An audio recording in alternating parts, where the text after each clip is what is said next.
இரக்கத்தின் தேவனாம் ஆண்டவராக இயேசு கிறிஸ்துவின் அற்புதமான நாமத்தில் அன்பானவர்களே உங்களை வாழ்த்துகிறோம்.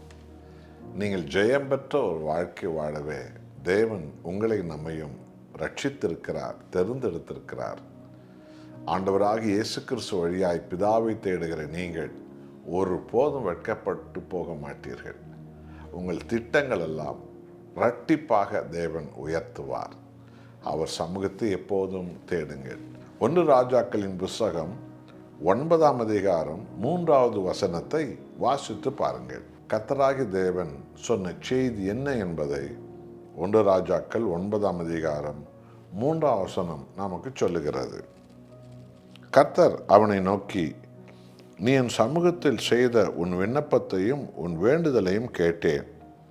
நீ கட்டின இந்த ஆலயத்தில் இதோ என் நாமம் என்றைக்கு விளங்கத்தக்கதாக அதை பரிசுத்தமாக்கினேன். என் கண்களும் என் இருதயமும் என்னாலும் அங்கே இருக்கும். அல்லேலூயா. அப்போஸ்தலர் 20ஆம் அதிகாரம் 28வது வசனம் சொல்கிறது, தேவன் தன் சுய இரத்தத்தினால் சபையை சம்பாதித்தார் என்று சொல்லி. அன்றைக்கு சாலமோன் மலைகளை உடைத்து பெரிய பெரிய கல்லை கொண்டு வந்து எருசலேமிலே மோரியா மலையில் ஆலயத்தை கட்டினான். ஆனால் இன்றைக்கு ஆண்டவராக இயேசு கிறிஸ்து தன்னுடைய ஜீவனை கொடுத்து தன் கடைசி சொட்டு இரத்தத்தையும் சிந்தி ஆத்துமாக்களான ஒவ்வொரு மகனையும் மகளையும் விசுவாசிகளையும் ஜீவனுள்ள கல்லாக தேவன் ரட்சித்து தெரிந்து கொண்டார். ஆகவே இயேசு கிறிஸ்து என்னும் உடல், அதுதான் விசுவாசிகளுடைய அர்ப்பணிப்பு. நீங்கள நாமும்தான் இயேசு கிறிஸ்துவின் உடலாய் கற்களாய் நாம் இருக்கிறோம். இதுதான் சபை. ஆகதான் பைபிள் சொல்லுகிறது, தேவன் தன் சொந்த இரத்தத்தால் சபையை சம்பாதித்தார் என்று. சபை என்பது ஏதோ ஒரு பெரிய கட்டிடத்தை சொல்லுவதல்ல வேதம். விசுவாச மக்கள் கூட்டத்தை தான் சபை என்று வேதம் சொல்லுகிறது. நாம் கூடி ஆராதிக்கிற அந்த இடம் சபை என்று அந்த கட்டிடம் அழைக்கப்படுகிறது. ஆனால் உண்மையிலே ஆவிக்குரிய சபை யார் என்றால் விசுவாசிகள் தான். நாம் எல்லோரும் இயேசு கிறிஸ்துவனுடைய உடலின் உறுப்புகள். ஆலயத்தில் தேவனுடைய கண்கள் இருக்கிறது என்றால் அவர் எங்கே உலாவுகிறார். 2 பேர் 3 பேர் எங்கே கூடி ஜெபிக்கின்றீர்களோ ஆராதிக்கின்றீர்களோ அங்கு நான் வருவேன், அங்கு நான் இருப்பேன். ஆமென் அன்பானவர்களே, சபையிலே தேவன் உலாவுகிறார். அவர் சிங்காசனத்தில் மகாராஜாவாய் இருக்கிறார். அவருடைய திறக்கப்பட்ட விழாவிலிருந்து பரிசுத்த ரத்தம் வடிகிறது. நமது பாவ அக்கிரமங்களை மன்னியும் கர்த்தாவே என்று விட்டுவிடும்போது அது கழுவப்படுகிறது. ஜீவ தண்ணீர் இறங்கி வருகிறது இயேசுவின் விழாவிலிருந்து.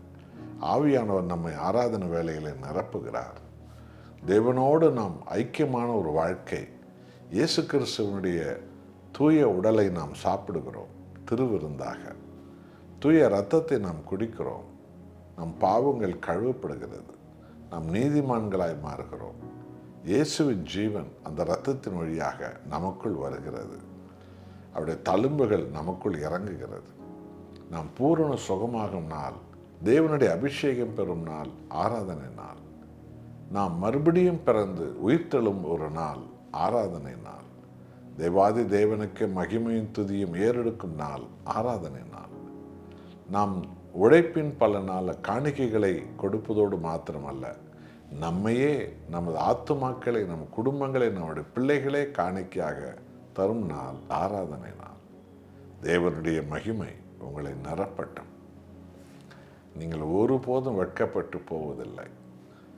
ஆண்டவர் தாம வாக்குத்தத்தம் பண்ணபடி இரட்டிப்பான நன்மைகளால், இரட்டிப்பான சுகத்தால், இரட்டிப்பான அடையாளங்களால், இரட்டிப்பான அபிஷேகத்தால் உங்களை நிரப்புவார். இயேசுவின் நாமத்தில் நாம் ஜெபம் செய்வோம். நல்ல பிதாவே, எங்கள் மத்தியிலே நீர் உலாவி எங்களை இரத்தத்தால் கழுவி, கிறிஸ்து இரத்தத்தால், கிறிஸ்து ஆவியால் கழுவி எங்களை மறுபடியும் பிறந்தவர்களாக மாற்றி அபிஷேகிக்கிறீர், ஆசீர்வதிக்கிறீர், புதுபலன் அடைய செய்கிறீர், ஆவியினால் முத்திரை போடுகிறீர். உமது பிள்ளைகள் வேண்டிக் கொண்ட சகல விண்ணப்பங்களும் அற்புதமாய் அடையாளமாய் கிடைப்பதாக. இயேசுவின் நாமத்தில் பிதாவே, ஆமென்.